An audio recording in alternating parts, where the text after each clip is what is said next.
when you come to Mackinac, the first thing you see is this giant fort, and you know some military history took place there, and it did.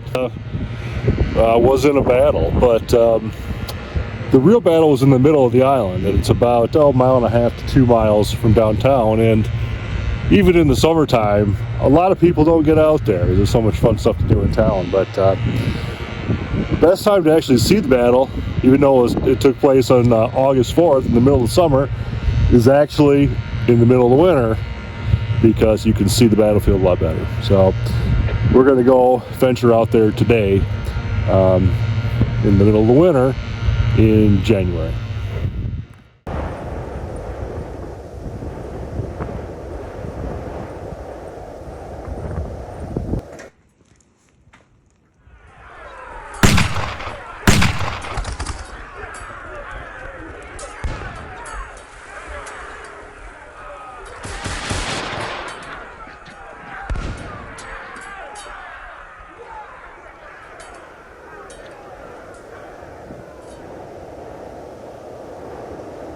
Something about a battlefield, even at the off time of the year. Right now it's the middle of January, and obviously it's winter time.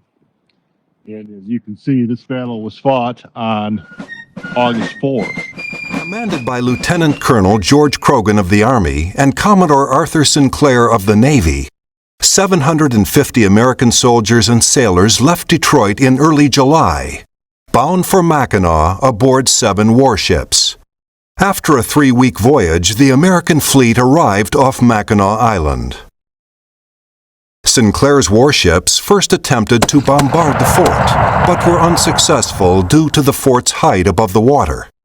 Croghan then ordered his troops ashore on the north side of the island around noon on August 4th.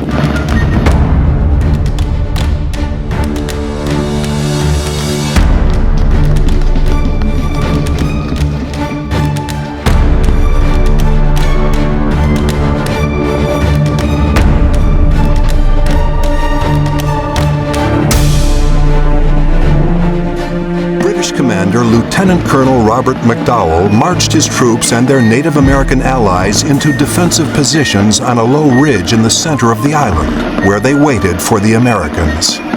Shortly after 3 p.m., American troops encountered the British, and the Battle of Mackinac Island began. Definitely the better spot to be.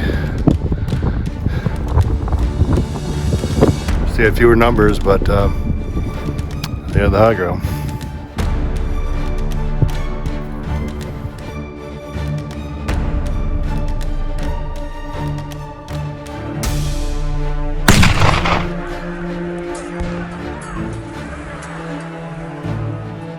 As Croghan deployed his troops, they exchanged musket and cannon fire with the British.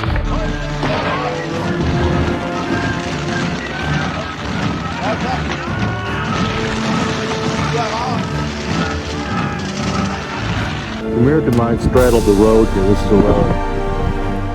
And the Dugan farm had all this cleared. It's kind of like in the winter times. Probably going to be your best image of the battlefield, even though this is clearly wood. But that area is kind of a gravel.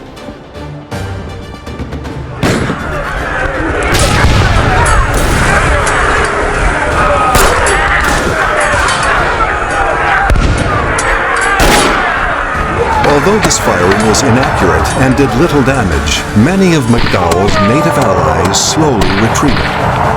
McDowell also received false reports that the American warships were moving to attack Fort Mackinac, forcing him to temporarily withdraw some of his troops. Just after 4 p.m., Croghan ordered his second-in-command, Major Andrew Holmes, to attack the British left flank with nearly half of the American troops. As they moved towards the British, these troops were ambushed by native warriors who had remained in the woods. Holmes was killed instantly, and several other men were severely wounded. Yeah, this is where the main line was. Right over here in this area is where Major Holmes tried to outflank the British line. And of course he met his fate there.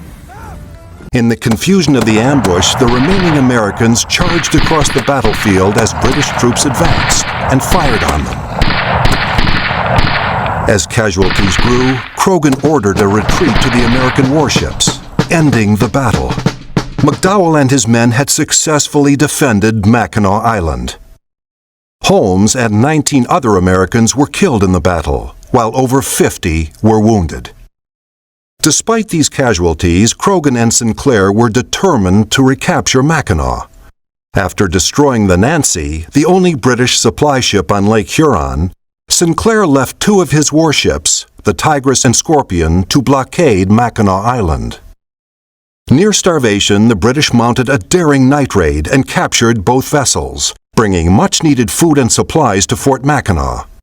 Defeated on land and water, the Americans never returned to Mackinac during the war. Only the Treaty of Ghent, which ended the war in December 1814, returned the fort and island of Mackinac to the United States. Really nice spot to be. It's like extra peaceful or something.